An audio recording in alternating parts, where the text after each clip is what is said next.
Jiribam district tasu thabum machupna chathakiba Rashtriya Poshan Magi Thauram Mai Pakna district asigi mafum khara da pangthokki. ICDS project Jiribam na sinduna tongan ba hiram mari haibadi nupi oibe singbu machi oibe chinjak pijaduna masa mau phana thamnaba hotnaba angang singbu matik saba mahi masing tamhannabagi khongtang sing isingbu joksinduna thambagi hainabi thamba amadi khungangi manung hanjinna leiriba mafam singda khundariba nupi amasung angang singda jelhau ngaigi chinjak sing sabagi hainabi thambana chingba yauri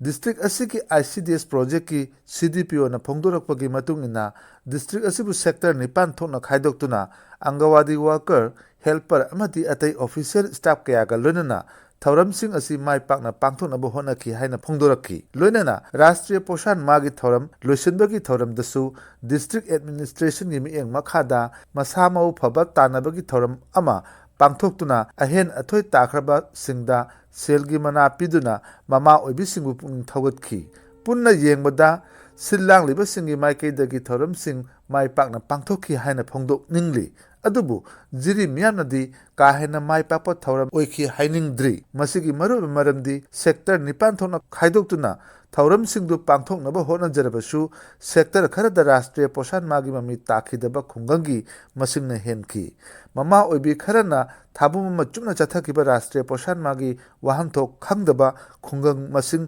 hena leihauri maram aduna mari leinaba singna tungda pangthok pirakadaba thauram kayada district asigi manung hanjinna khundariba praja singi damak ahenba amadi akhannaba mieng changbiba pamnari BJP Manipur Pradesh के president A Sarda Devi अमदी अतई party की थौमी कया गलुन्ना नुमित मरिने की खोंगसत उना जिरी इम्फाल लंबीदा लाक्तुना ममांगी चेयोलदा जिरीबामदा लाकलमखी बीजेपी की प्रेसिडेंट जिरीबामदा लेरिंगे की मनुंगदा तमेंगलोंग डिस्ट्रिक्ट की तौसेम सब डिवीजन की फाइतोल विलेज अमदी फेरजोल डिस्ट्रिक्ट की फाइलेंथांग विलेज तसु चतुना मफम अदुगी बीजेपी की थौमी कया उनदुना लमदमदु की चौखट खोंगथांगी लम कयादा खना नेनखी जिरीबाम डिस्ट्रिक्ट की ओइनसु तोंगान तोंगान ब खुंगंग चतुना येंसिनखी लोइनना डिस्ट्रिक्ट असिगी ख्वाइदगी मरु ओइबा लंबी अमा ओइरिबा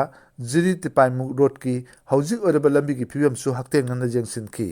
तुंगदा बीजेपी जिरीबाम मंडल की ऑफिस अमा नौना संगाबगी थौरम अमसु सरुक यारमखी थौरमदुदा प्रेसिडेंट ना जिरी तिपाइमुक लंबी की फिबम उबदा नुंगाइतबा फोंदोकलमखी अमसुंग कंसर्न मिनिस्टर सिंगा तानादुना अथुबु मतमदा थबक पाइखतनबा होटनगनी हाइबगी थाजबा Jiri मियामदा पिरमखी मतांग असिदा Jiri मियामदा फोंदोकनिंगलेबदी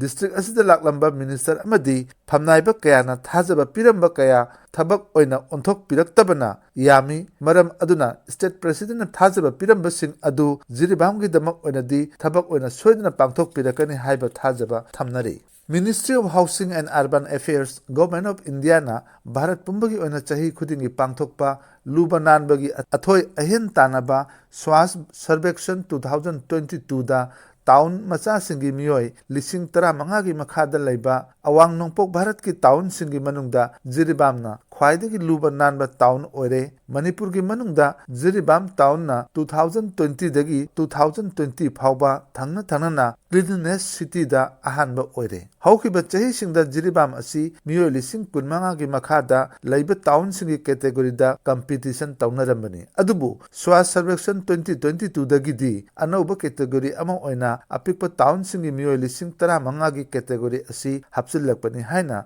Jiribam Municipal Council gi executive officer Ngathem Bishwajit na phongdorakhi sahi asigi October amada New Delhi gi Talkatora stadium दा भारत की ऑनरेबल प्रेसिडेंट ना मना असि खुसिन रखिबदा अपेनबा इओ ना फोंदोकपगा लोइनना मना असि फंगबगी ख्वाइदगी मरुइबा मरमदी जिरीबाम म्युनिसिपल काउंसिल की थौमी सिंगना कथोकपा अमगा लोइनना मसा मसा की थबक सिंगदा थबक पांगथोक पिबनननि फोंदोरखी मतुंग तारकपा मतम सिंगदसु काउंसिल असि थौमी सिंगबु पुंगनिंग थौगत पिबगा लोइनना जिरीबाम टाउन बु लुनाना थमनबो हनबदा टाउन असि मन लेरिबा मियोय सिंगसु अंगम मतेंग पांगबिनबा फोंदोरखी अवांग नंगपोक भारत की ओइना अपिकपा टाउन सिंगी मनुंगदा थंगना सही अहुम अहान मना जिरीबाम काउंसिल न फंगलकपा हाइबसी जिरी मियाम की दमक ओइनादी चाउथोक चनिंगाइनी